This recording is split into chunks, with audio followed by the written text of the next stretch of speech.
So with that same treatment that you said that your parents faced back in the 70s and 80s, you know do you kind of feel as though that treatment kind of transcends both of this current generation? You know what, my parents went through it, and I went through the same thing when I was in high school in Miami. Like, I have bruises on my body from fights that we've got into with Americans because on Haitian flag.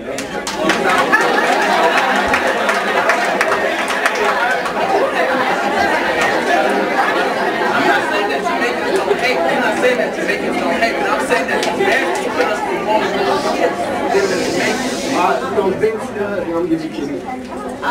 I know what he said. I went through the same crap. When I came when I was 12, and I went to school in New York. And I have an accent, as you can see, it's not gone, it's still here, it's not going to go away. It comes out every now and again. If I get angry, it's worse. But it's like, when I came here, I was here for like a month, and my first month in the country, I was crying every day. I wanted to go back. I told my mom, I was like, Mom, send me back now. Scratch it. I don't care what America, I don't want the education they offer, I don't want anything here. I want to go to college, and like crap, for no reason at all. Black people, I'm black, I couldn't understand it, I was amazed. I'm black and you're black and you treat me like crap? And I got white people calling me the N-word, and you're treating me like crap too? Like, I couldn't understand. Like, somebody took my notebook and threw it in the toilet and flushed it in New York. That's what I went through with black Americans. Black people like me. I couldn't understand why, if we're all black, we're just black. Like, if they call me the N-word, they're calling me it too. So don't treat me any way different from how you treat your other black Americans because I have an accent, because I'm not from here. Like, I was so hurt.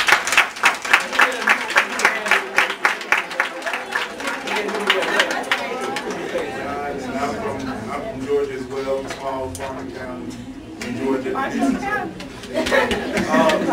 I wanted to say was I really think a lot of this is based on personal experience as well, and nobody really identified that because as I identify as Black American and African American, but the most disparaging thing I heard since I've been at Florida State was when some Caribbean Americans called me regular black.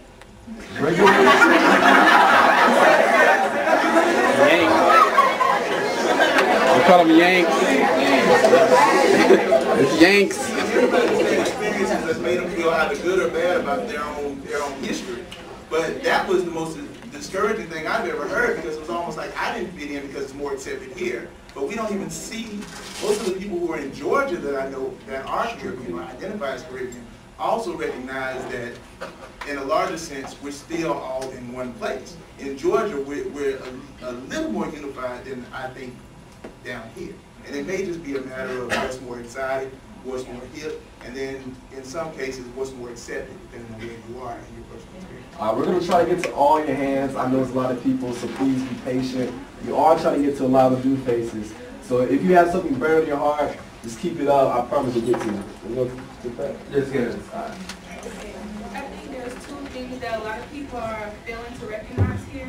Is A, the strategy when they first wanted to separate black people as a whole, whether you're Caribbean, American, whatever you consider yourself, was divide and conquer. A lot of these strategies are still being placed. We're still in psychological slavery. If you don't read me, read the book Breaking the Chains of Psychological Slavery by Naeem Akbar. And I'm just so upset hearing a lot of this talk because it's like, when they wanted to break us apart, we were taught to hate light skin, dark skin. You were taught to hate people of another culture because when you were unified, you can organize and you can break away from this slavery. And a lot of those things still exist. So yes, this Caribbean versus Black America, it still exists because that was a strategy to divide. And I think we as a younger generation are still letting this be carried on. At the end of the day, when you fill out an application, they ask you if you're black. They don't care what culture you come from. They don't care where you come from. It's just based on your skin color. And I think that's the sad part. A lot of people are failing to recognize that it's still psychological slavery so much. Did you say your name?